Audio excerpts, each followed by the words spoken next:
আলাইহিস সালাতু ওয়াসসালাম মায়া নবীর হাত ধরে ইমামতি করবার জন্য সামনে বাড়িয়ে দিলেন।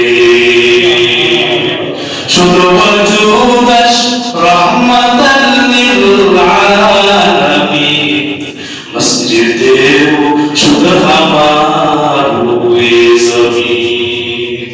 তারপর রহমতের নবী মায়ের নবী সমস্ত আম্বিয়াদের নিয়ে 2 রাকাত নামাজ আদায় করলেন। তারা 2 রাকাত নামাজ আদায় করবার পর রহমতের নবী মায়ের নবীর সাথে পেয়ালাগুলো কি করা হলো। তারপর তিনি আম্বিয়াদের সাথে আলোচনা করলেন, দেখা সাক্ষাৎ করলেন। করার পর যখন বাইতুল মাকদাস থেকে বেরিয়ে আসলেন তখন তিনি সামনে 3টা পেয়ালা উপস্থাপন করা হলো। 1 নম্বর পেয়ালার মধ্যে কি ছিল? পানি ছিল। কি ছিল? দ্বিতীয় পেয়ালার মধ্যে আপনার দুধ ছিল। তৃতীয় পেয়ালার মধ্যে শরাব ছিল। চতুর্থ পেয়ালার মধ্যে মধু ছিল। তখন রহমতের নবী দুধের পেয়ালাটা নিলেন। সুবহানাল্লাহ। তখন জিবরাইল বললেন, ইয়া রাসূলুল্লাহ, আপনি ফিতরতকে গ্রহণ করেছেন, আপনার উম্মত আল্লাহর হুকুম থাকবে। যদি আজ আপনি যদি আপনার ওই আপনি যদি এই পানির পেয়ালা গ্রহণ করতেন, কি করতেন? পানির পেয়ালা গ্রহণ করতেন, তাহলে আপনার উম্মত ডুবে যেত। কি যেত? ডুবে যেত, ডুবে মরে যেত। আর যদি আপনি শরাবের কি করতেন? পেয়ালা গ্রহণ করতেন, তাহলে আপনার উম্মত পথভ্রষ্ট হয়ে যেত। কি হয়ে যেত? পথভ্রষ্ট। তারপর হযরতের নবীকে আসমানে ভ্রমণ করাবেন। কোথায়? আসমানে।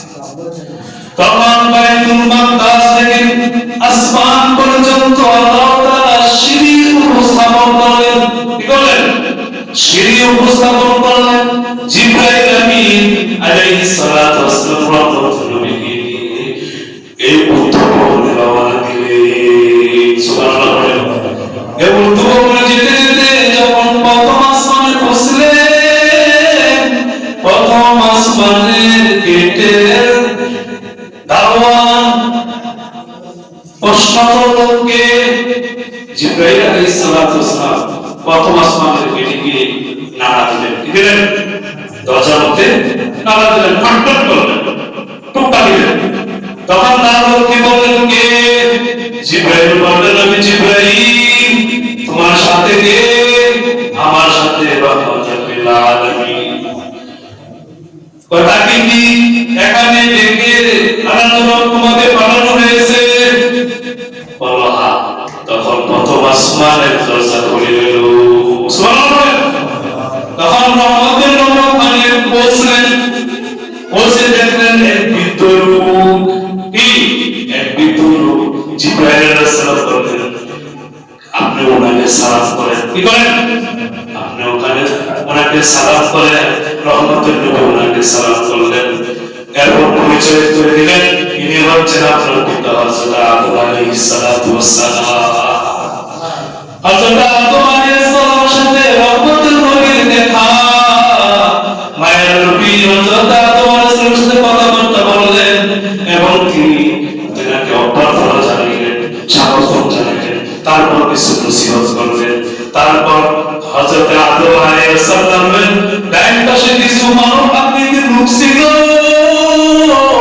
এবং বাম পাশে কিছু মানব আকৃতির লোক ছিল।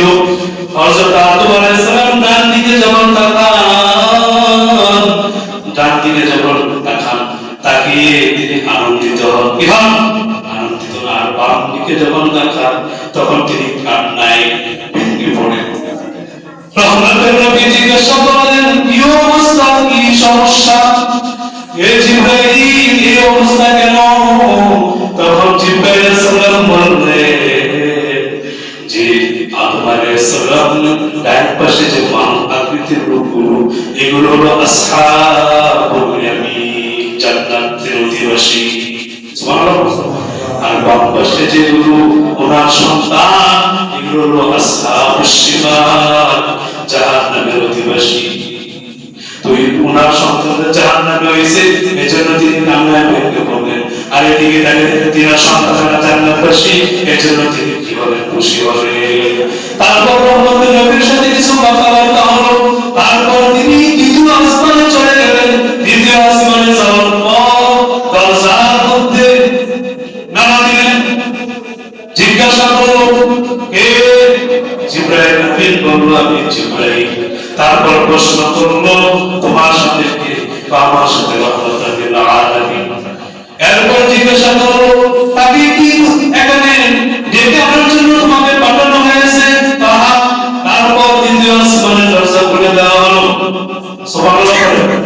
ওখানে রহমতের নবী হযরত ঈসা, হযরত ইয়াহইয়া আলাইহিস সালাতু ওয়াস সালাম তিনাদের সাথে সাক্ষাৎ করলেন। তারা অনেক অভ্যর্থনা জানালেন। তারপর তৃতীয় আসমানে চলে গেলেন।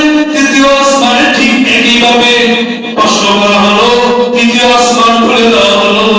তৃতীয় আসমানে রহমতের নবী সাইয়্যিদুনা ইউসুফ আলাইহিস সালাতু ওয়াস সালামের সাথে সাক্ষাৎ হয়ে গেল। তারপর চতুর্থ আসমানে গেল। চতুর্থ আসমানে হযরত ইদ্রিস আলাইহিস সালামের সাথে সাক্ষাৎ। পঞ্চম আসমানে যখন গেল, আসমানে হযরত হারুন আলাইহিস সালামের সাথে সাক্ষাৎ হয়ে গেল। এরপর যখন ষষ্ঠ আসমানে গেল, ষষ্ঠ আসমানে হযরত মূসা আলাইহিস সালামের সাথে সাক্ষাৎ। এরপর যখন সপ্তম আসমানে গেল, সপ্তম আসমানে যাওয়ার পরে হযরত ইব্রাহিম আলাইহিস সালামের সাথে সাক্ষাৎ হয়ে গেল। ইব্রাহিম আলাইহিস সালাম রহমতের নবীকে দেখে অভ্যর্থনা জানালেন, সালাম দিলেন, আসসালামু আলাইকা ইয়া রাসূলুল্লাহ। তখন ইব্রাহিম আলাইহিস সালাতু ওয়াস সালাম তিনি বাইতুল মামুরে হেরাত দিয়ে গিয়েছিলেন। কোথায়? সপ্তম আসমানে বাইতুল মামুর, যেটা কাবা শরীফের সোজাসুজি উপর অবস্থিত। এটা হলো ফেরেশতাদের কাবা। ৭০,০০০ ফেরেশতা তৈরি ওই বাইতুল মামুরে তওয়াফ করে। আর এই ৭০,০০০ ফেরেশতা আর কোন সময় বাইতুল মামুরে তওয়াফ করার সুযোগ পায় না। তাহলে বুঝেন, ফেরেশতা অগণিত ফেরেশতা। বুঝতে পারছেন? তো ইব্রাহিম আলাইহিস সালামের সাথে সেখানে দেখা সাক্ষাৎ, ওনার সাথে কিছু কথাবার্তা হলো। তারপর রহমতের নবী, মায়ার নবী জিবরাইল আলাইহিস সাথে উপরে উঠতে লাগলেন। উপরে ভ্রমণ করতেছেন। উপরে কি করতেছেন?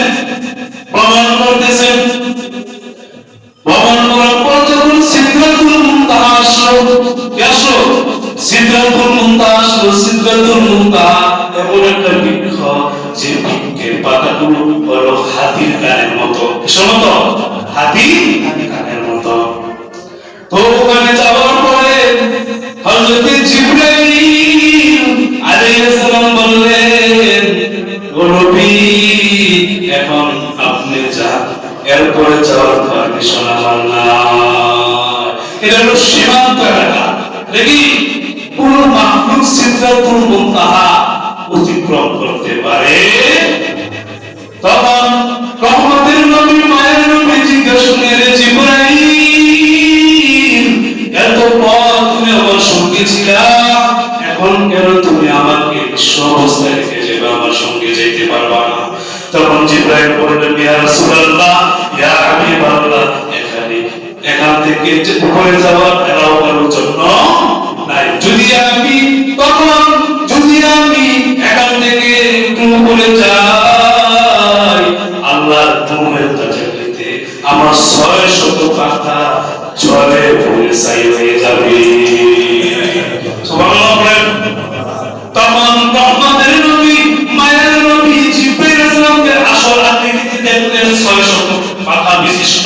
সুবহানাল্লাহ। তারপর রহমতের নবী নিঃস্ব হয়ে গেলেন। এক কুদরতি ইশারায় তিনি সামনে ভ্রমণ দিতেছেন, চলতেছেন। দেখেন বিশাল বিশাল এলাকা, নিস্তব্ধ, কোনো আওয়াজ নাই। কি নাই? কোনো আওয়াজ নাই, নিস্তব্ধ নিস্তব্ধ বিশাল বিশাল এলাকা।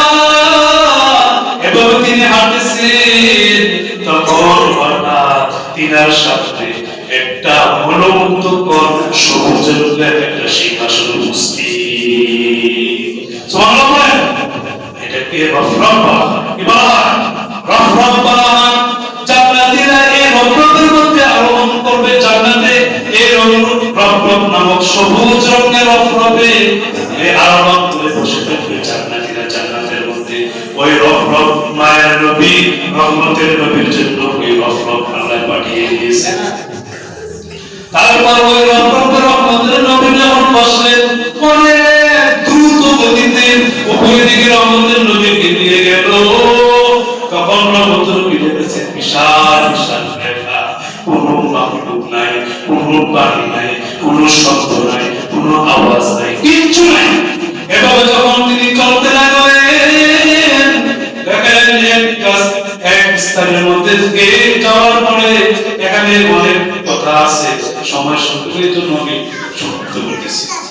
আপনার মনে করেন যখন তিনি এভাবে গেলেন, একটা স্থানে গিয়ে তিনি বিদ্যুৎ হয়ে গেলেন, কোন সারা শব্দ নাই, কোন শব্দ নাই, কোন আওয়াজ নাই। তখন গাইবে আওয়াজ, ও মায়ার নবী, রহমতের নবী, আপনি ভয় পেয়ে যান, আপনি এখন আরশে আজিমে আছেন। मेराज की हमारा नबी सबके समावात ले बुला ओहा नबी गुनाहगार उम्मत मेरी बुला ओहा नबी ना गुनाहगार उम्मत। सुबहानाल्लाह।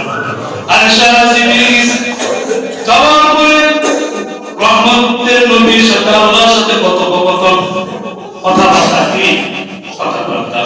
এরপরে আল্লাহ তাআলা বলেন, ও মায়ার নবী, আপনি আমাকে কি হাদিয়া দিবেন সেটা পেশ করেন। সেটা কি করেন? রহমতের নবী চিন্তায় পড়ে গেলেন, যিনি আরশে আজিমের মালিক, রৌহের বরফের মালিক, সাত আসমান সাত জমিনের মালিক, দুনিয়ার সকল ধনভাণ্ডারের মালিক, ওনাকে আমি হাদিয়া দেব। তখন রহমতের নবী নিরুপায় হয়ে সাজদায় পড়ে গেলেন। কোথায় পড়ে গেলেন?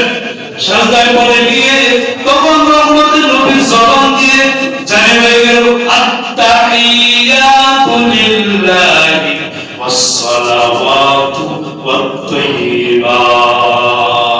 যখন রহমতের নবীর জবান দিয়ে এবার জারি হয়ে গেল, তখন আল্লাহ তাআলা বলে উঠল, আসসালামু আলাইকা ইয়া আইয়ুহান নাবিয়্যু ওয়া রাহমাতুল্লাহি ওয়া বারাকাতুহু।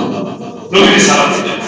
তো যখন রহমতের নবী দেখবেন আল্লাহ শুধু রহমত এবং সালাম আমার দিকে সম্বোধন করছে, আমার উম্মতের উপর তো আল্লাহ সালাম দিল না। তখন নবী বলতেন, আসসালামু আলাইনা ওয়া আলা ইবাদিল্লাহিস সালিহিন।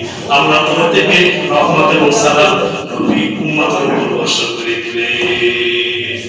দেখেন, যদি কোনো প্রেমিক কথা বলে, বিশেষ করে কোন প্রেমিক প্রেমিকা যদি আপনার সাক্ষাৎ হয়, কোন পিতা মাতা আত্মীয় স্বজনের সাথে খেয়াল থাকে না, হ্যাঁ খেয়াল থাকে? মায়ের নবী আল্লাহর সাথে দেখা কথাবার্তা হচ্ছে, এর মধ্যে গুনাহগারের মধ্যে কথা বলেন না, তাদের উপর সালাম দিতে তিনি বর্ষণ করেছেন আল্লাহর তরফ থেকে।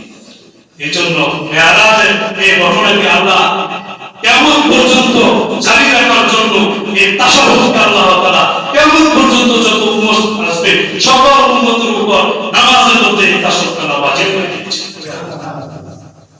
কেউ যদি ভুলে ইচ্ছাকৃতভাবে যদি তাশাহুদ ছেড়ে দেয়, নামাজ আল্লাহ তাআলা আমাদেরকে বুঝার এবং